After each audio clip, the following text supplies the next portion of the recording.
What are the earmarks then of spiritual truth? And teachers and spiritual groups. One thing about spiritual truth is it's always the same. The presence within. When the ego drops, when the ego dissolves, which it did when you turn over the last thing left was life. And that was the last thing. And letting go, turning over one's life. Because what you think is your life you think it's the core of the ego. The core of the ego has you convinced that it is the source of your life.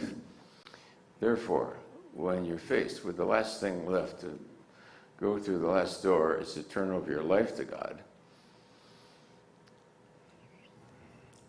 Then it takes all what you've got. And if you've heard the truth before, the vibrations and the frequency of your aura. And from Zen, I got all fear is illusion. So you walk through the final door of fear, and it is terror. You are dying. You actually feel yourself die.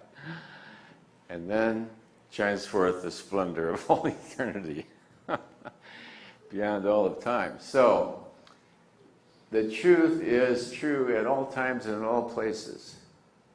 The realization of that state and that condition has been the same throughout time, whether it's the Buddha, whether it's all the mystics throughout history.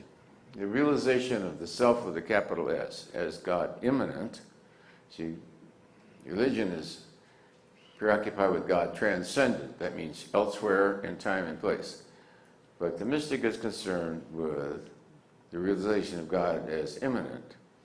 That which is divine is obviously everywhere. It can't be just transcendent. If that was so, God would come up and stop right around here, you see, and that which is you would be outside of God. Obviously, if God is universal, then God is within you as well, yeah? If the God is the source of all life, then the source of your life also. The radiance of divinity within, then, what it does is it silences the mind. Silences the mind. The mind. The mind never talks again. Happily.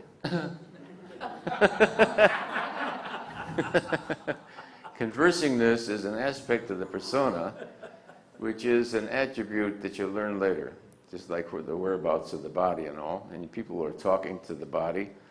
You can't figure who the hell are they talking about, because that which is you, there is no such a thing as that in that bodiness. But you see that they presume the body must be where you are, so you learn how to correspond. And after a great deal of time, then there's the relearning of how to be in the world.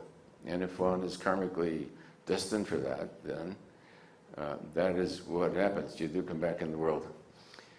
And what the world calls back in the world. Anyway, the truth is the true at all times and all places. So described 5000 BC in the Gita, in the great Aryan. It was first described about 5000 BC out of the Aryan culture of ancient India, and has remained the same ever since.